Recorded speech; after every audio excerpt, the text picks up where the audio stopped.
Nous sommes le 12 août 1988. Jean-Michel Basquiat vient d'être retrouvé mort d'une overdose.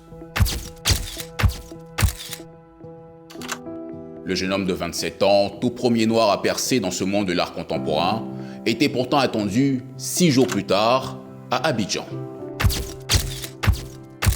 Cela aurait été son deuxième voyage sur le continent et en Côte d'Ivoire. Une dernière tentative pour trouver, vous allez le voir, une forme de sérénité dans son lien avec l'Afrique, loin des tourments new-yorkais et de ses addictions.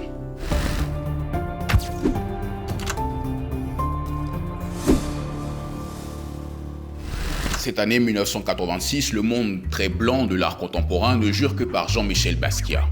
Il impose pour la première fois dans les musées des figures noires au milieu du racisme de l'Amérique des années 80 dont il était victime. Il a 25 ans, porte fièrement ses dreadlocks et affirme dans son art son afro-descendance. Le noir est dorénavant au centre du tableau, il porte parfois une couronne, elle deviendra l'une de ses signatures. Je ne suis jamais allé en Afrique. Je suis un artiste influencé par mon environnement new-yorkais, mais j'ai une mémoire culturelle. Je n'ai pas besoin de la chercher. Elle existe. Elle est là-bas, en Afrique. Là-bas, en Afrique, ce continent où tant d'afro-descendants viennent chercher leurs racines, parfois de façon fantasmée. Pour le garçon originaire d'Haïti, né à New York, pourquoi pas? Ce sera la Côte d'Ivoire. Oh, belle Abidjan métropole, que tu ressembles à Montréal. Abidjan qui a le monopole, comme ton peuple est si... C'est son marchand de l'époque, Bruno Bischofberger, qui lui organise une exposition à Abidjan. Pourquoi la Côte d'Ivoire? Eh bien, tout simplement parce que M. Bischofberger y avait des amis, dont l'ambassadeur de France, qui passe un coup de fil. Les bras m'en sont tombés. Je lui ai fait répéter « Jean-Michel Basquiat. Tu m'as bien dit Jean-Michel Basquiat ?» Il m'a dit oui. J'ai fait « Bien évidemment, bien évidemment. » Cette réaction est celle de Georges Courrèges. Il est le directeur du Centre culturel français, l'ancêtre de l'Institut français. Les œuvres arrivent donc par avion, on ouvre les caisses, c'était un choc. Eh bien c'était là, on prenait les œuvres, on les levait, où est-ce qu'on la mettait, etc. On est rentré dans l'univers de Basquiat. Georges Courrèges est donc celui qui accueille Basquiat littéralement au pied de l'avion, comme il était d'usage à cette époque. Est-ce que je peux voir l'exposition avant d'aller à l'hôtel?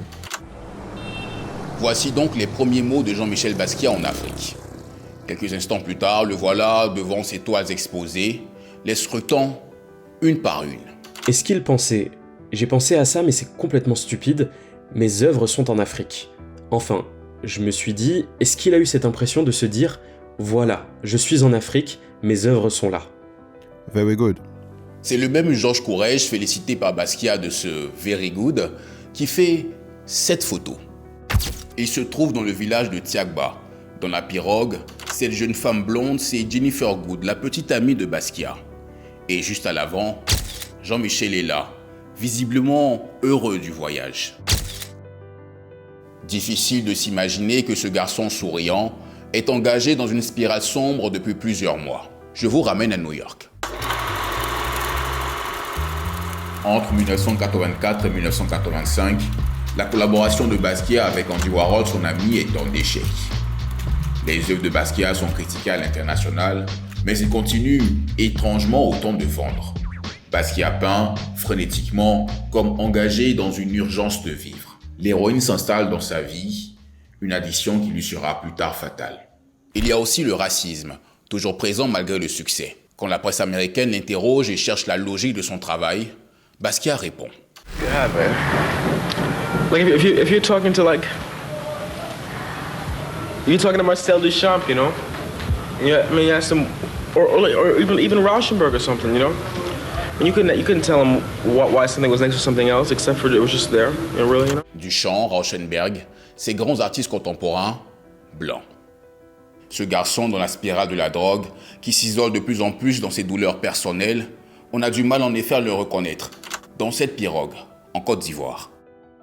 Son exposition, elle a eu lieu, mais sans Basquiat, qui est arrivé que 2 jours plus tard. Pourquoi? La question reste posée. Certains évoquent sa grande timidité, d'autres la peur de voir des réactions africaines à son travail. En Côte d'Ivoire, il est un inconnu dont le travail interroge. A-t-il lu ses critiques? Toujours est-il que Jean-Michel Basquiat repart de Côte d'Ivoire fin octobre 1986. Il rencontre plus tard à Paris Ouattara Watts, aujourd'hui immense peintre ivoirien. Avec Mimi Hérol, un autre ivoirien, il l'aurait invité à effectuer un deuxième voyage en Côte d'Ivoire. On a l'impression qu'à New York, il se battait contre une masse. S'il venait, c'était avant tout du lâcher prise, revenir aux fondamentaux, couper le rapport avec le dealer, quoi. Et c'est là qu'on a émis le projet d'Abidjan.